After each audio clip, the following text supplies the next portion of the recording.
I just caught one of the best streams that I've seen in a long time. It was on John Malin's show, and they had on Ethan Van Sciver, Adam Post, Eric Weathers. Tug came on at one point. There was Yellow Flash, Sketch Therapy. But most importantly, they had this guy on called Dan Shahin, and he has a channel that talks about comic book stuff. He's a mainstream guy. He's an ex-retailer, and Ethan was having a look at him earlier because they were saying some things about Comicsgate, and this guy got in touch and said, would you like to have a chat? Ethan said, of course. They invited him on. It's so rare to get someone in the comic book world who's a normal human being to come on and chat to Comicsgate like this, in the lion's den, so to speak. And I was really impressed with Dan, even though I disagreed with him heaps on a bunch of stuff.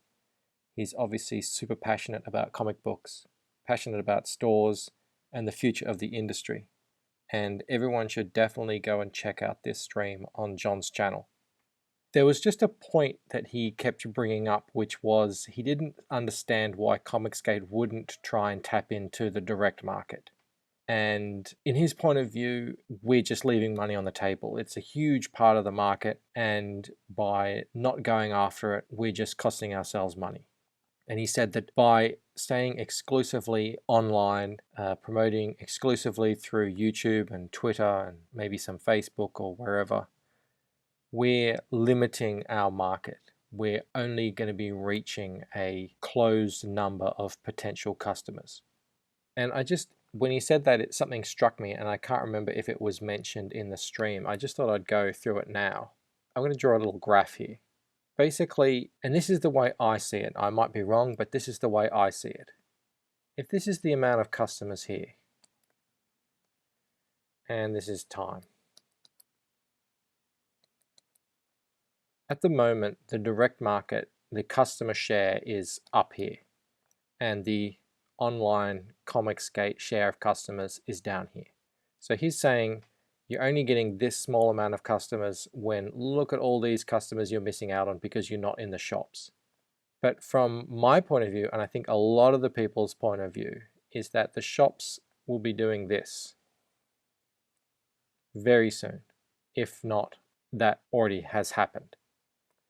And online sales and crowdfunding sales will be going like this. Now, there's definitely going to be different markets that pop up, let's say Amazon or other places completely outside of the comic book store system. But if we just look at comic book stores versus online and crowdfunding, if the comic book stores die off, which a lot of them will, then it stands to reason that those sales will go with them. And it also stands to reason that if there are still people out there wanting to buy comics, they're going to turn to online, wherever they get it. And how much of this online is Comicsgate or other publishers selling through their own websites or whatever, or Amazon, I don't know. But another point that I wanted to say is, he brought up, where are you going to get the new kids to buy your books in the future? You know, it's an aging market.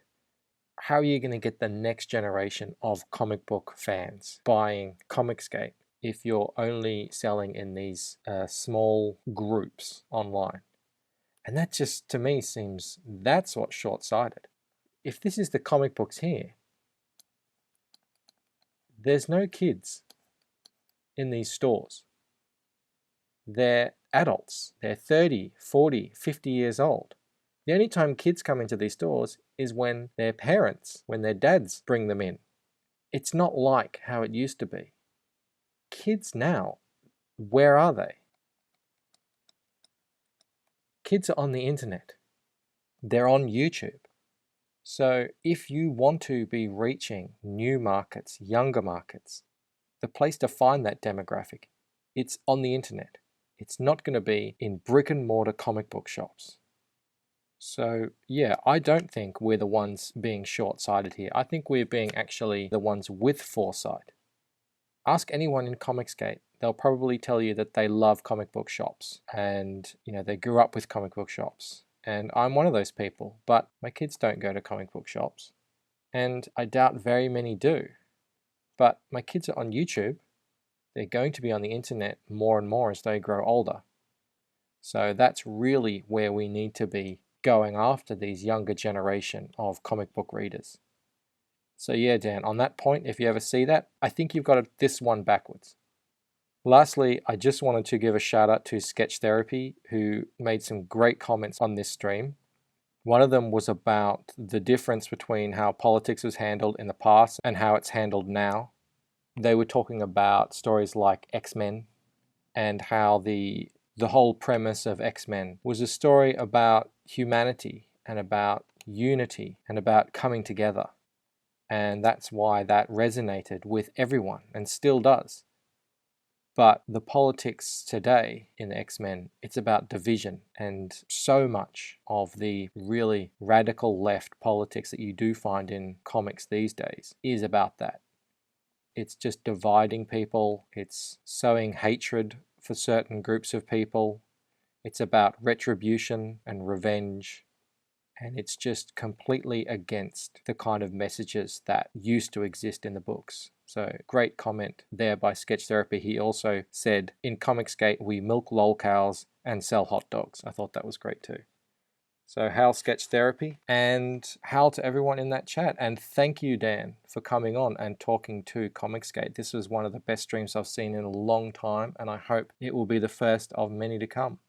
All right, cheers, bye.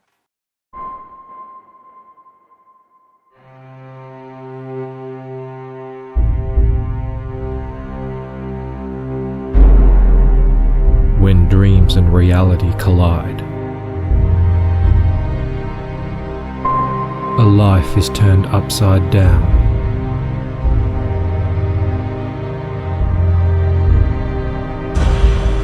Thrust into conflict, where ancient shadows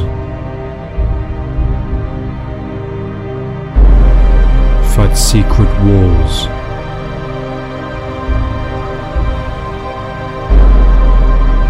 For control of the future.